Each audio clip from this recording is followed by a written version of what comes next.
Hello and welcome back. Thank you so much for joining me again.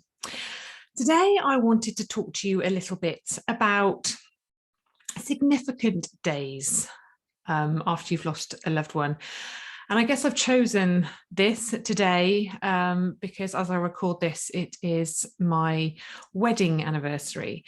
And it's September and it's the month that Simon died in. And it just felt relevant, I suppose, to me to talk about it because it's there for me, it's showing up for me. And it's something that comes up a lot in my groups and with my clients, that the days that feel heavy. Now, grief is messy, grief is chaotic, and grief lasts a very long time.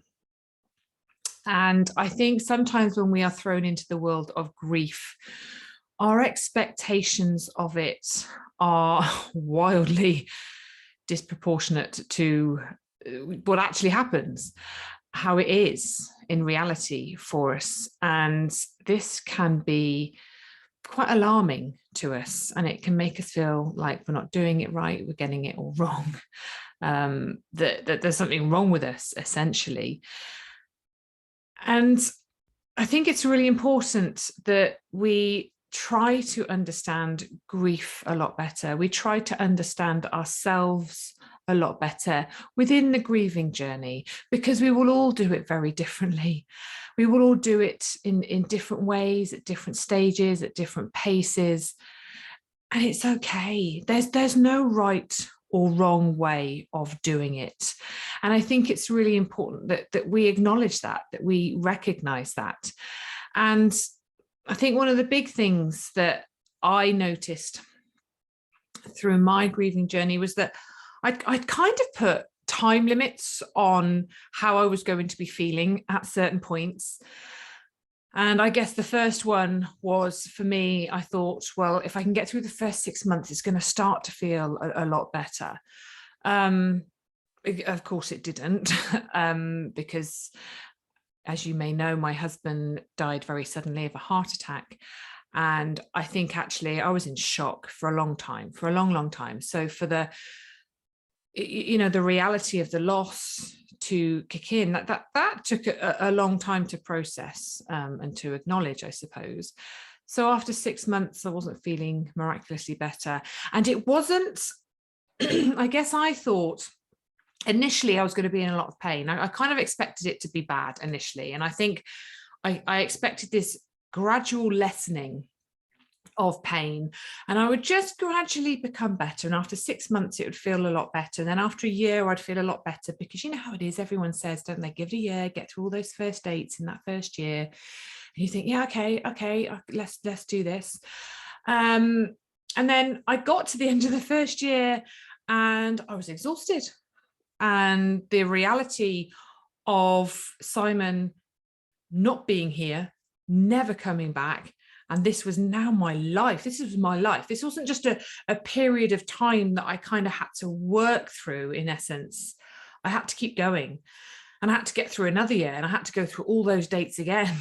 And that was really hard. And I think what I came to realize was as well that you can feel like you're doing quite well at some points, and you are, you're living life, you might be having some fun and feeling lighter, and then something happens, something triggers you, and it might be a big day, it might be something smaller, just the day-to-day stuff, just someone to talk to at the end of your day, someone to talk to first thing in the morning, a song, a smell, a restaurant. It's not always the big things, it's sometimes the little things. And it can feel like you're going backwards, and you think, oh God, I was doing so well, what's wrong with me, what am I doing? And it's a roller coaster, right? You're up and down like a yo-yo. You've no idea where you're heading some days. And that for me was a huge learning curve, because I genuinely thought I was going backwards. I didn't acknowledge the fact maybe that I wasn't going backwards. It was my grieving journey, and that was me processing it and working through it. And I think it's really important that we understand that. You don't go backwards. You can't go backwards. There is only forwards, but it doesn't always feel like that on the inside, does it? So, you know, these days, you know, my husband died on Sunday, the 11th of September, 2016. And, you know, and also, I mean, I think he collapsed. He was on a bike ride and he collapsed at about 10 to 10, and they worked on him for an hour. And I think they probably called it about 10 to 11. I found out about 11:30. And, you know, 11:30 the next day was huge, and 11:30 the day after that, and the day after that, and then the Sunday, and then every Sunday became heavy, you know, because that was the day he died on. And then the 11th of every month was really heavy because he died on the 11th. And they were all milestones. They were all triggers, the time, the day, the date. And you kind of think, oh, I am never going to be okay on a Sunday again. I'm never going to be okay at 10 to 11 or 11:30. I'm never going to be okay on the 11th of any month anymore, because it's a constant reminder. And for a long time, you're not. It hurts. It hurts like hell, and you relive those moments, and you feel like you're almost getting further away from them, because each day, each week, each hour that passes, that, you know, you're like, I'm getting further away from them. And you can't say, oh, I saw him yesterday, or I saw him last week, or I saw him last month, or I saw him last year anymore. It's that the time keeps moving, and we cling on to these moments in time. And that as well unsettles us. And really tugs at our heartstrings, really tugs at our heartstrings. So these days, you know, that they do come. And initially, like I say, it's the day, it's the date, it's the time.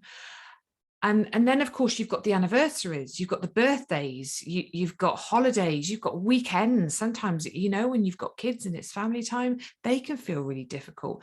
Valentine's Day, Mother's Day, Father's Day, Easter, Christmas. I mean, the days are relentless, right? And that there's always something, and they are huge for us, and they're difficult to come to terms with. And again, in the beginning, you know, it really feels like there's never going to be a normality around those days again. But, you know, I have to say, today is my 5th wedding anniversary without Simon. But it's the first day, it's the first anniversary that I have woken up without that pit in my stomach, without the heaviness, without the sickness, without the anxiety, without the sadness. And it's the first day that I really feel I am remembering my wedding day with more love than pain. And it actually feels quite beautiful. And there's a part of me, if I'm completely honest, there is a part of me that wants to stay in my grief and tell people I feel really sad, and talk about it, and acknowledge it and remind people of it, because I guess there's a part of me that feels that if I'm in the grief, if I'm sad, Simon is remembered more. I'm respecting his loss more. And I've had to battle a bit with that myself, because it doesn't feel natural, because, you know, for the last 4 anniversaries I've had without Simon, it's been really heavy and hard. And, you know, a lot of people have gathered around me and we have talked about it. And it's quite hard letting that go. I didn't necessarily have any I didn't have anything that I did particularly to mark the occasion, but I have noticed over time that it is less remembered by others. It is less acknowledged by others. And like I say, there's part of me that wants to almost pretend, maybe, I don't know. I'm being really honest and really frank here, that I've had to give myself permission to say, it's okay. It's okay, Karen. You don't have to be full of sorrow all the time. You can remember with love, and everyone else can remember with love, and you can celebrate Simon's life without feeling like you're mourning his death all the time. And like I say, this is part of my journey now, and this is where I'm heading with it. And it, again, that doesn't feel natural. It kind of goes against the grain of the story I think I've been telling myself. I'm going to grieve forever. I'm going to be sad forever. This is going to hurt forever. It's never going to be okay. And I'm learning, actually, it is okay. I have my days. I do still really miss him some days, but not every day. And that's okay too. There are times when I'm genuinely really happy in my life, and I can accept the fact that he's not here, and I'm okay with it, because what I have created since he died is very, very meaningful and very, very fulfilling for me. That's not to say I've got the perfect life. I haven't. I still have the usual ups and downs, and I get fed up with the mundanity, and the kids drive me nuts, and all that kind of good stuff. Trying to juggle everything is hard. But essentially, I'm very grateful for it all, and I love it. And I don't always miss him. Sometimes I talk to him, and I will say, I'm okay. I am actually okay. I'm glad I had you in my life, and I'm very grateful I had you in my life, because you've brought me to this point.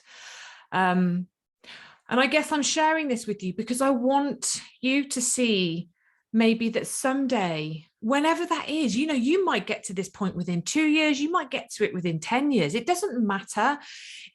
I want to give you a little bit of hope. And I guess to help you give yourself permission that if you feel okay on a day, that's okay too. We don't have to always feel sad. We don't have to always mourn and be sorrowful and remember with pain. It's a journey. It is a journey. We're never going to forget them. We're never going to forget them. We're never going to stop loving them. That's not how this works. But I guess, in the early days, these significant days that come along are really heavy, and they do set you back, and they do hurt like hell. And you do wake up with that pit in your stomach, and that sick feeling, and the anxiety, and the fear for the future, and the doubt that you have, and the lack of confidence, and just that I am never going to be okay again kind of feeling creeps up on us. And that's okay too. It's all parts of your healing journey. And I think it's important that to recognize, as hard as these days are, don't always think of them as setbacks. It feels like it. Like I say, it feels like we're going backwards in our grieving journey, but we're not. They are invitations. These days are invitations to remember with love, to connect with our loved ones, and celebrate the lives that they lived.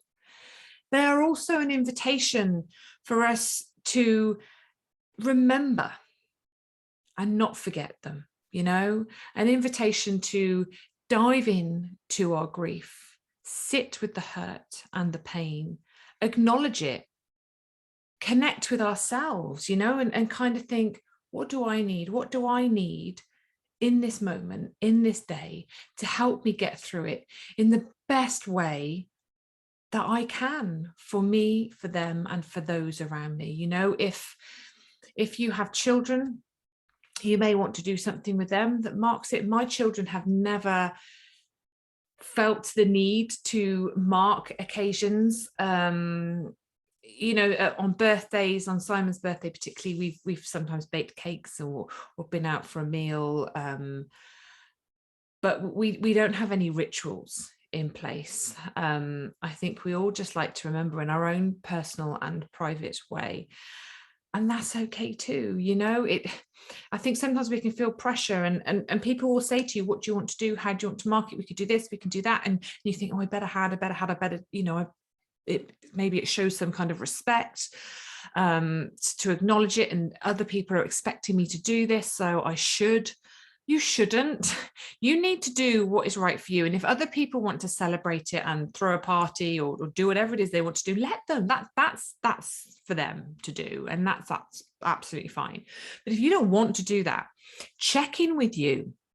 See what you feel like doing. And I always say to people, have options, because sometimes the build up to the event can be horrendous, absolutely horrendous. And we think, oh God, I'm never going to get through this. And then the day comes and all of a sudden it's like, oh, okay, it's all right. Actually, I feel okay today.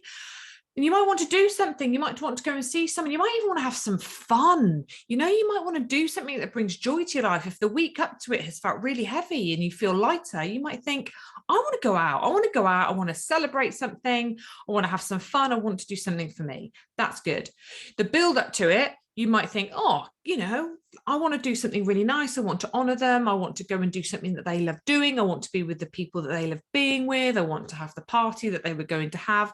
And then the day comes and you're floored.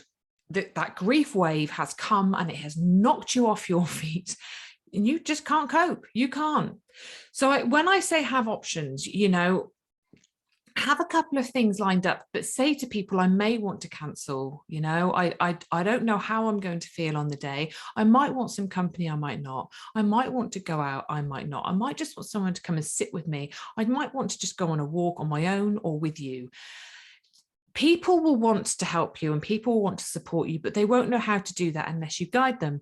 And I think we have to be really honest. We have to be okay with expressing how we're feeling. We have to lean into that, which is something we're not very good at. We're very good at pretending. We're very good at saying, no, it's fine. I'm okay. Don't worry. I'll sort it. That's not how you're really feeling. You're trying not to be a burden. You're trying not to be the miserable one. And people want to show up for you. So kind of let them, guide them. But like I say, have options.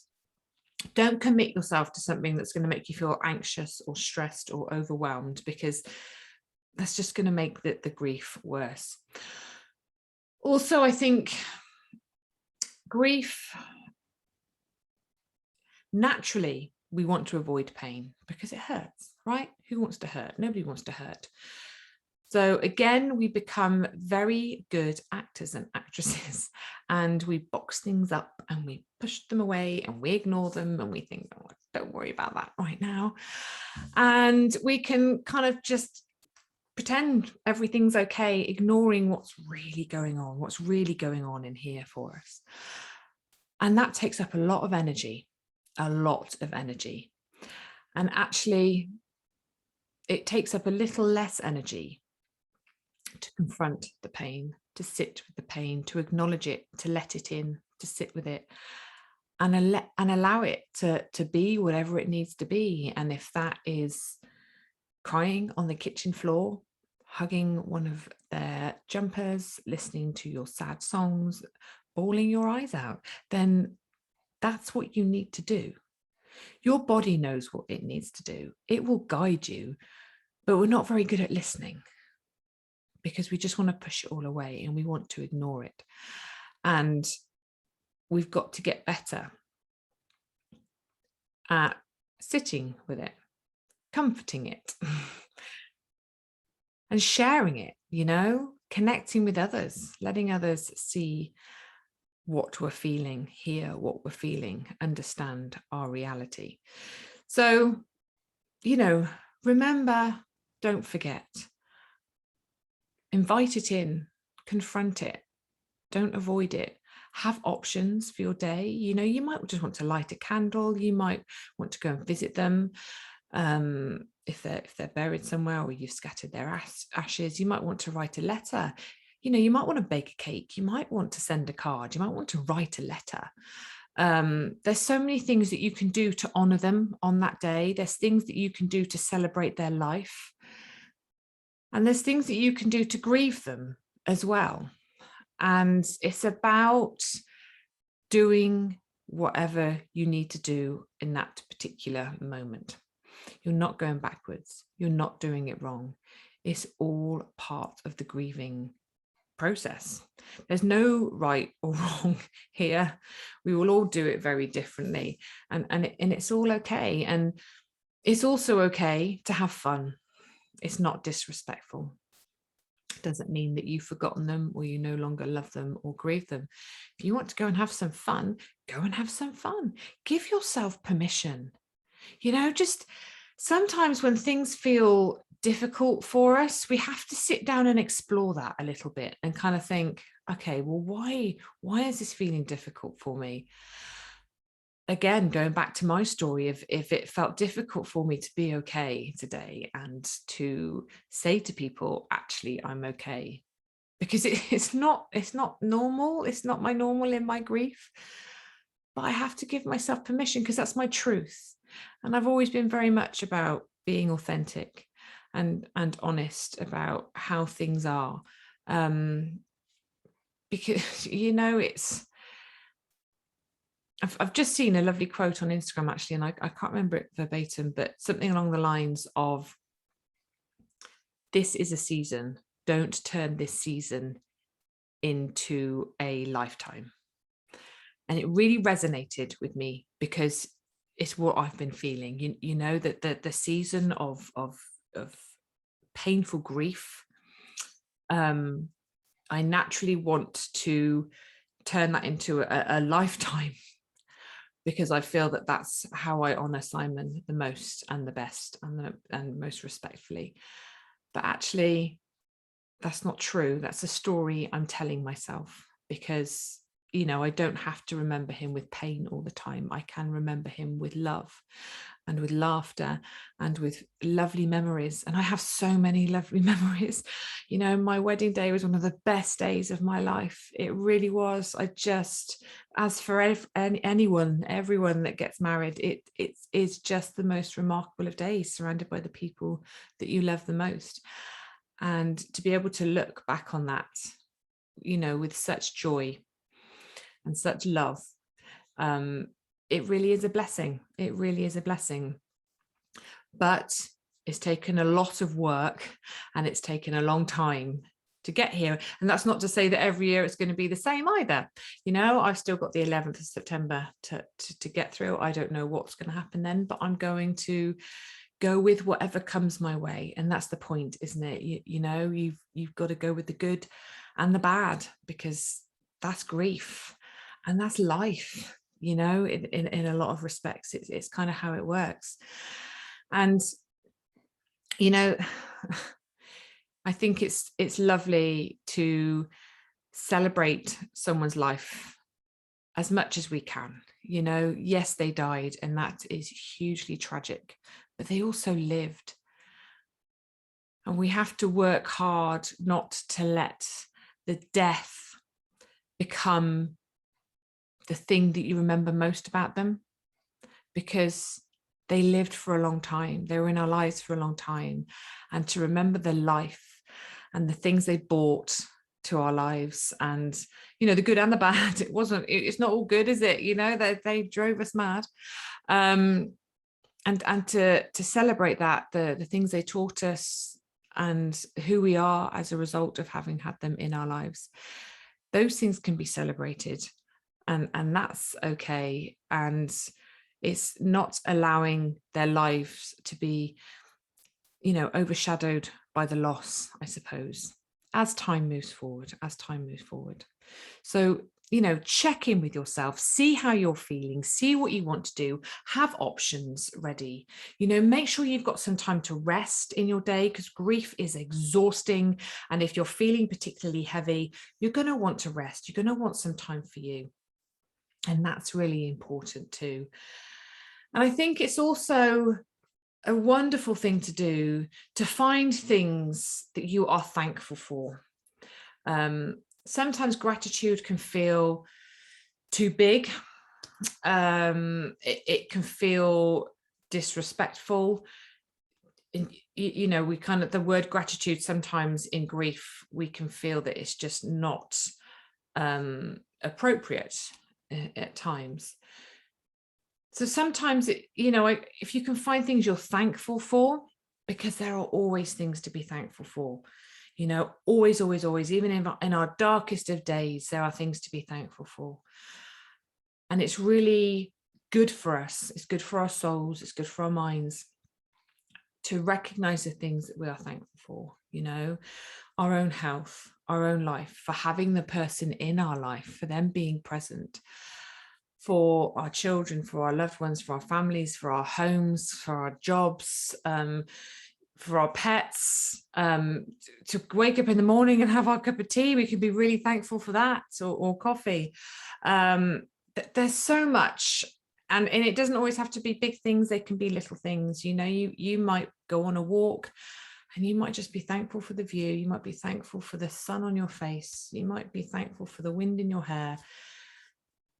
Find something in your day, because as much as it doesn't crowd out the grief and the pain and the hurt, you know, it does remind us that there is also good alongside the pain. And it doesn't have to all be about the pain. That you know, that you can have the two things that are true, the thankfulness, the gratitude, but also the sorrow and the hurt and the pain. But you know, it does help focus us if we can look at things that we are grateful for. Anyway, I hope some of that has helped. And you know, if you have days coming up, there are always days, you know, I have to say, I love the summer months, because once Simon's birthday has gone in May, I've got June, July and August that are day free for me. Apart from, there's Father's Day, isn't there, in July? But, you know, they're fairly date free. And then it starts again in September and the run up to Christmas, and you kind of relive it all, don't you, in your mind? But if you do have dates coming up, be kind to yourself, rest, lean into what you need, tell people how you're feeling, and do something that connects you to your loved one, however you want to do that, because that's what grief is. Grief is our love. And if we can find a way of expressing that love and showing that to our person, it can really help us, you know, I guess, tunnel that hurt and that pain into something that feels good, you know, like you're sending that love somewhere, because love never dies. I'm sending you all lots of love, and I will look forward to speaking to you again very soon. Take care. Bye-bye.